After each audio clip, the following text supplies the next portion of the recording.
Ayan na, almost nandito na po tayo. Hanggang ano siya, 12. Lalo na yung malalaki, 60 by 120. Mas magandang 2 inches sa finished floor na.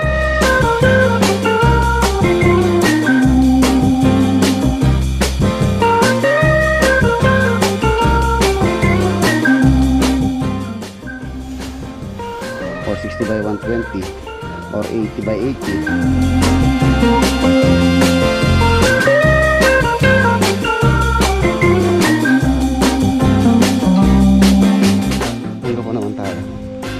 Saturday po ngayon, kapantay ng garahe siguro.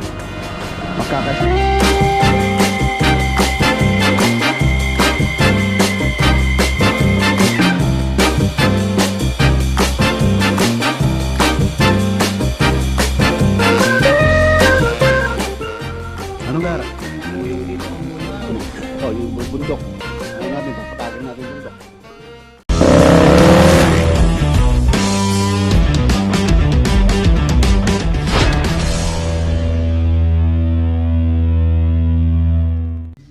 Good morning. Mamos sa payday. Saturday po tayo ngayon. Gaya tayo ng Lubao and then Olonga po. Gagamitin ko si Proxy. Tapos sa atin natin si Lolo Boy sa doktor ng kanyang mata. Tsaka si Apo Leleng. Naka-schedule po sila sa San Fernando, Pampanga. Tapos diretso tayo ng Lubao and then Olonga po. Si Proxy. Lilinis ko kahapon. Tara.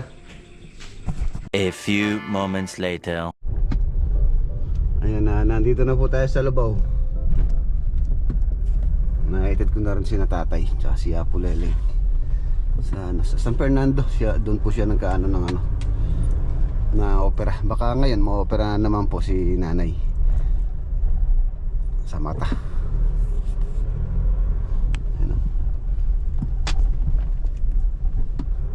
Ayan na, almost nandito na po tayo sa sa Lubao project. Meron pala akong bagong biniling tools. Yun o. Ito. Ang tawag kasi rito, vibration machine. Sa po to, ginagamit sa tiles installation. So ayan, para iwasan natin yung pagpokpok paggamit ng rubber mallet. So mas maganda tong ganito. Tapos yung tiles na ilalagay natin, yung pa namang ilalagay dito mga boss, pricey. So kailangan natin ng magandang tools para doon.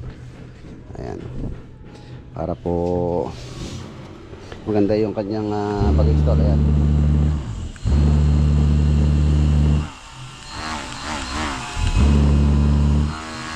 meron siyang variable speed hanggang siya 12.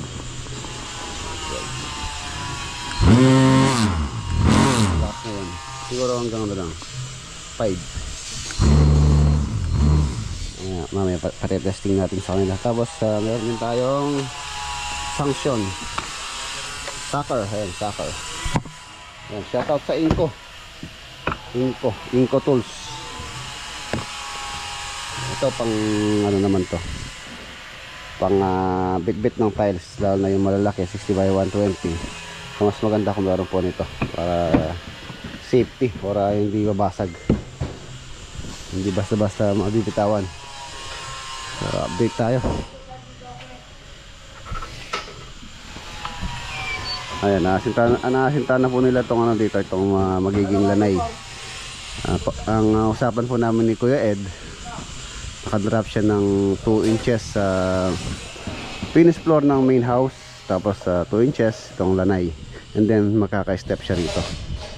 Makapatiron, 2 step. Tapos railing. Tapos ito na rin yung yung dirty kitchen. Ayan, hinukay na rin nila. Hanggang dun po yan. Ayan, kadugtong nitong pantry. Ito, pantry to, and then dirty kitchen.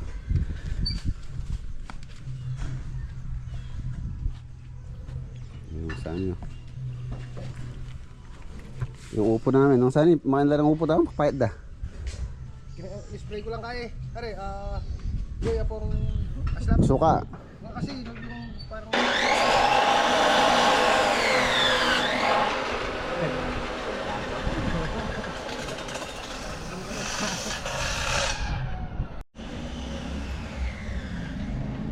Silipin natin dito sa harapan.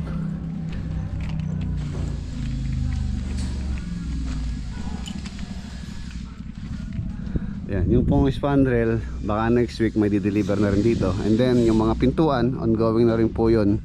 Pinapabricate na ni Boss Godi. Nandito na sila sa may sa may staircase or sa may high ceiling, nagpe-framing ng ceiling. Ayun na siya. Lumilinis na. Tapos nag-start na rin po sila mag-install ng tiles nung pong Miyerkules yata. So silipin natin yung tiles.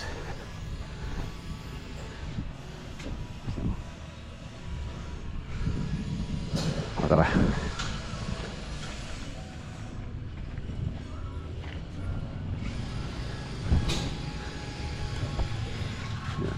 Ito pong main door niya mga boss, malaki po ito.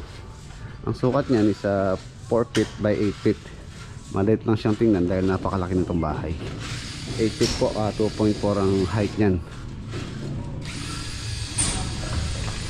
Yun o. Tingnan natin.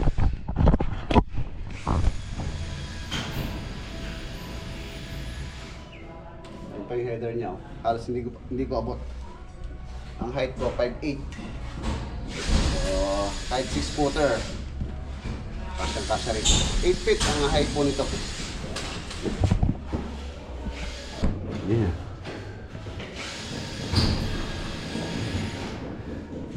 Itong mga blackout na yan, PVC panel po ito. PVC panel. And then dito sa nook, meron din siyang ano dyan, design. Tapos meron siyang pendant light, drop light.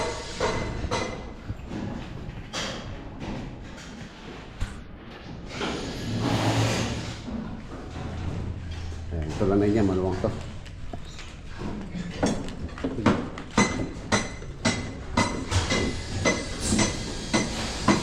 Lanay.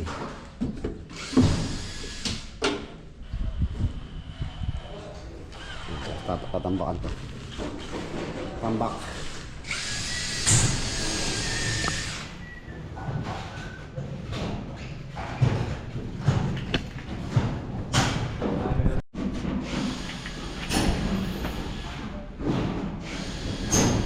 Finish na rin itong magdanan. So, yan na lang po ito.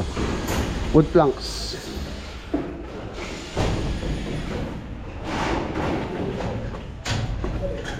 Ayan, ito na yung tiles. Yun o. Medyo maligabok lang po siya. Gray.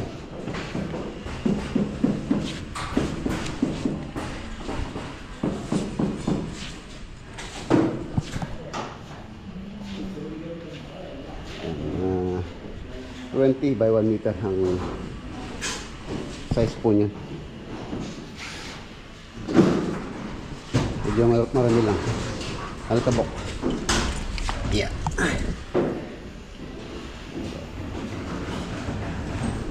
Ganda.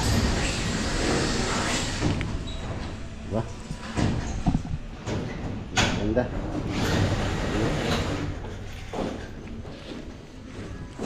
Alternate ang pag-install po niya. Bearing band.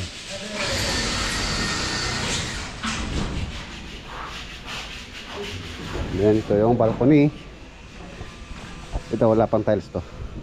Bali ngayong araw daw i-deliver naman po yung in-order ko naman sa Wilcon, yung 60 by 120 sa ibaba, sa ground floor tsaka sa mga CR.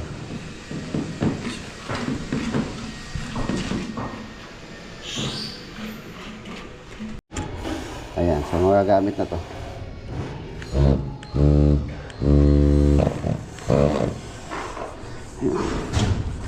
Okay. Oh, para pag-aralan po nila, makakabisado nila. Kung sanay po sila ganito, rubber mallet. So pagka ganito naman, ayos lang naman po to. much better kung 60 by 60 or 60 by 120 or 80 by 80, ganito nang gagamitin. So dito pwede na yan itong rubber mallet. Maliliit po sinaan ito, mahaba. Siguro sa 60 by 120 magandang gamitin yan.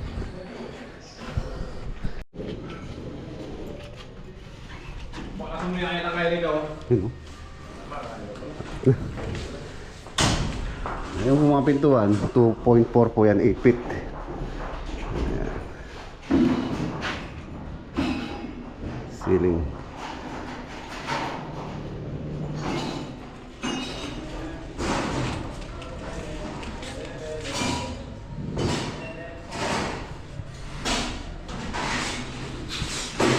Ayos. Nagka-PVC panel po to. Simple lang.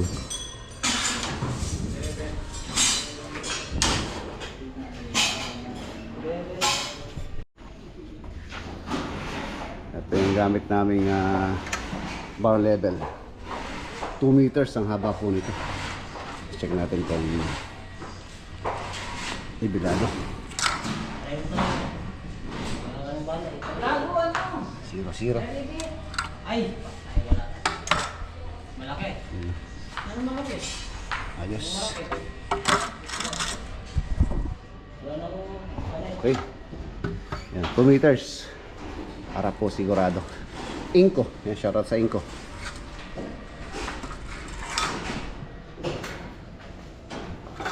Okay. Kahit sa wall. Sa wall. Pantay na pantay. Nasa tulog, plumbness.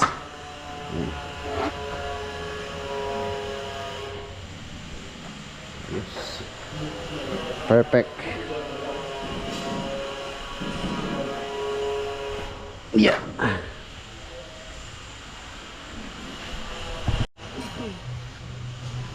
Ayan, meron po tayong bisita, si Kuya Bert Manansala at si Ate Christine Manansala na taga rito rin sa Lubao, pero base po sila sa Alaska. Lagi daw po nanonood sa atin sa ating mga vlog. Ayan, baka meron po kayong gustong batiin, Kuya. Wala pa naman. Mga kapatid. Hindi dito rin kasing kapatid, so ayos lang. Tiga Alaska. Si Ben. Maraming salamat po sa Mga tunggol. Kay Tante Blandy. Ay, paring Blandy, taga-rayat siya naman. Chief Alaska. At siya Alaska. Medina. Oo. Okay, thank you po. Ayan na. Ito next week sikasuhin ko po ito. Ito po cladding dyan na natural stone or aral stone yata itong tawag nila.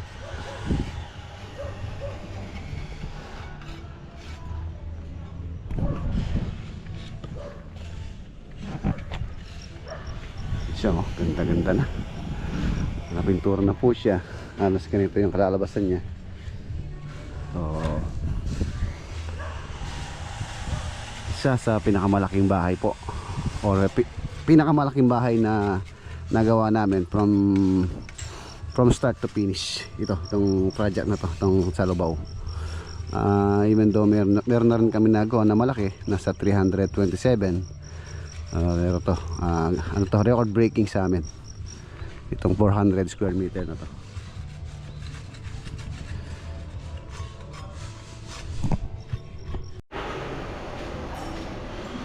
Ito pala yung mga pinagawa ko. Kaya lang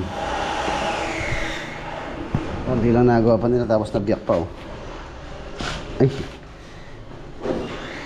dapat siguro may bakal to. Ay, putol.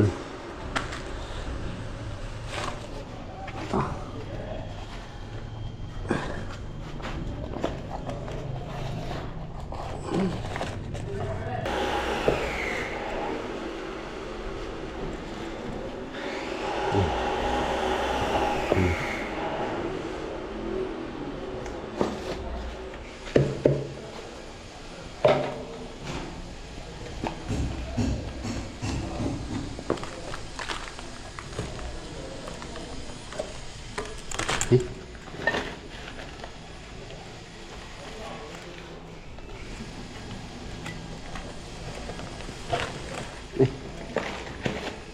Pangit. Paano ako gagawa?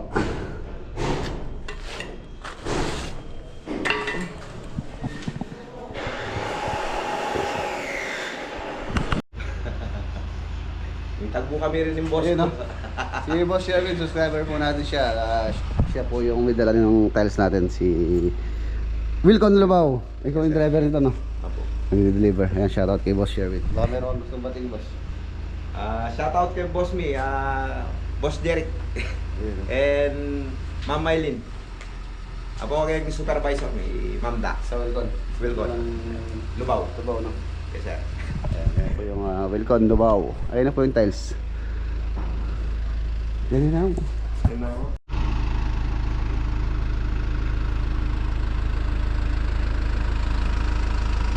Ayan. Okay.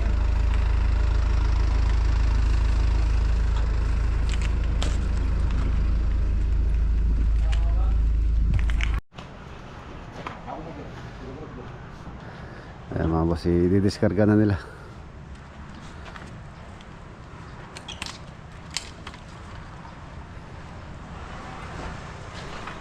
So tayo. Boss, lang na lang kayo. Tako Olongga po. Okay, sir. Thank you, sir. Wah. Ay, pumunta tayo ng Olongga po. Olongga po naman tayo. Saturday po ngayon. Tapos na po yung lunch break. Pero may naiwan dito. Nag-straight po sila. So pagka nag-straight sila, meron pa silang half day. 1 to 5. Kaya binuhusan na po nila itong beam nitong lanay. Tapos ayan po yung tambak pa niya, and then hagdanan po siya rito. Tapos matatambakan pa po ito. Baka patambak pa ni Honda itong lote na to. At least kapantay ng garahe siguro. Magkaka-step siya ng 4 step dito.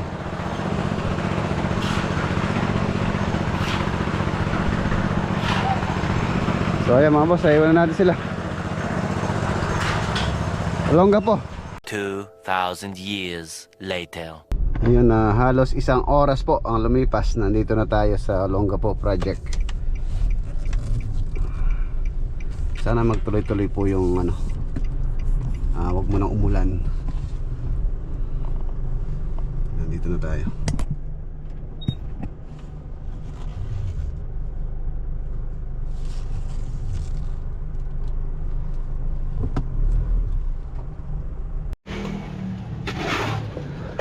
Sa wakas, ayan na nag-araw. Halos sa 1 linggo, Foreman, no? 2 linggo. Si Foreman. Halos sa 2 linggo pong umuulan dito. Ilang araw ng magandang panahon? Simula kahapon. Araw na ngayon. Ha? Itong araw na ngayon. Tatlong araw na po ngayon. Kaya medyo maganda-ganda yung kanilang nagawa na ngayon dahil maaraw na. Baka sa Monday mga boss, magdadagdag po tayo dito ng manpower. Para may gumagawa rito, meron din gagawa doon. Sana bigyan tayo ng kahit mga 2 weeks to 3 weeks na wag muna umulan para mabubungan na po ito. Kaya nabubungan na to, kahit na bumuhos na yung malakas na ulan, okay na. Sa loob, marami po silang gagawin dyan. Ito na po yung ay lumitaw na yung rider po, 1 metro po yan. Tapos yung pader na yun, bubuksan po namin yun. For now, hindi pa magawa dahil yung meron pang poste ron, kuryente, kailangan pa namin iusin yun. Tapos yung kuryente dito, maglalagay kami ng poste para diretso dito yung kuryente din sa likod. Pinlock out muna namin.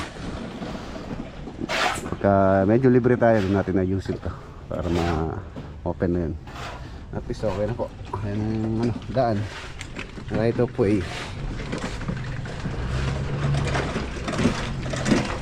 Buo sila ng mga poste. Ayan. Diba? By Monday, dadagdag tayo ng manpower dito.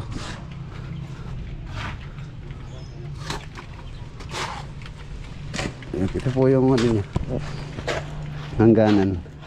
Are dito na yung ano, dito na yung garahe. Ay, ito na yung garahe. Ayan, malungo siya. So ito, isang poste na lang. Yan. Yan dito, isang poste. Ito na lang tatayo nila. Katapat po nun. So ito yung magiging gate. Tapos dito yung kanyang ports area. Meron siya yung step dito. 1, 2, 3, 4 step. 4 step.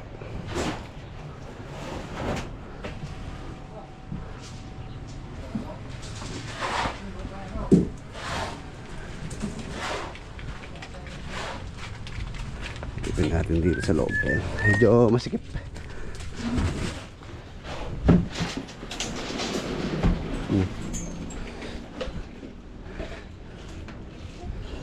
Ito pa yung tatambakan. Medyo malalim pa. Tatambakan po ito. Halos ka-level nito. Yung maluwang to. Dining and then kitchen.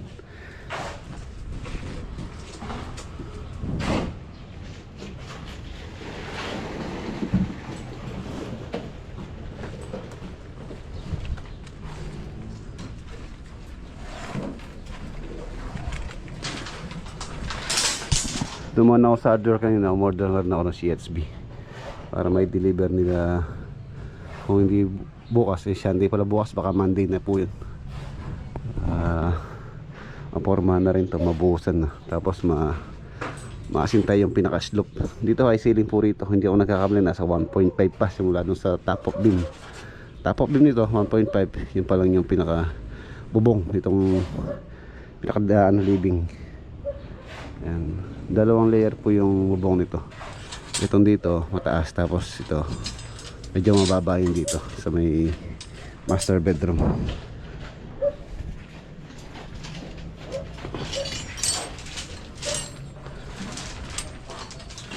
Ito yung master bedroom. And then dito meron pa tayong gagawin dito. Yung kwarto nila Kuya Eji dito.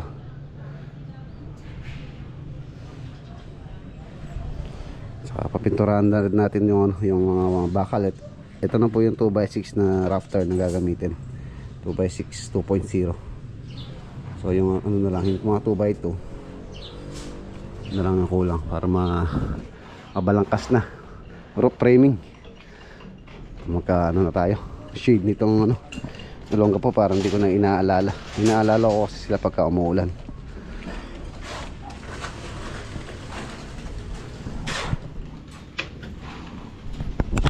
Oh,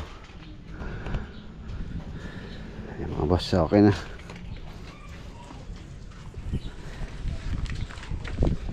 Yan, jeep mo. Oo, kaya yan blue. Malapit na. Ayan si ano, Kuya Fernan. Hello. Kasama ko po siya, ano, namimingwit kami doon. Naglilibang kami. Kabalin, kawampahan po siya, taga Mabalakot. Anong gara? Amuyong dito, amuyong.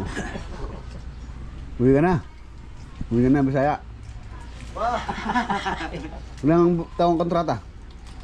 Mga 2 taon. 2 taon. Hindi mo tapos ng project, no? O, ibig mo sabihin, 2 taon, hanggang 2 taon tayo dito? 2 taon to? Ano ito mansion? Ano ito mansion? Ano naman project? Hindi, baka makakuha pa yung project din sa may ano. Oo, yung bundok. Ano natin, papatagin natin yung bundok.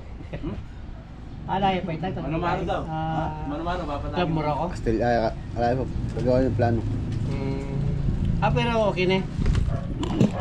Ongoing pa. At mga boss, okay na. Iwan natin sila. Wala pa.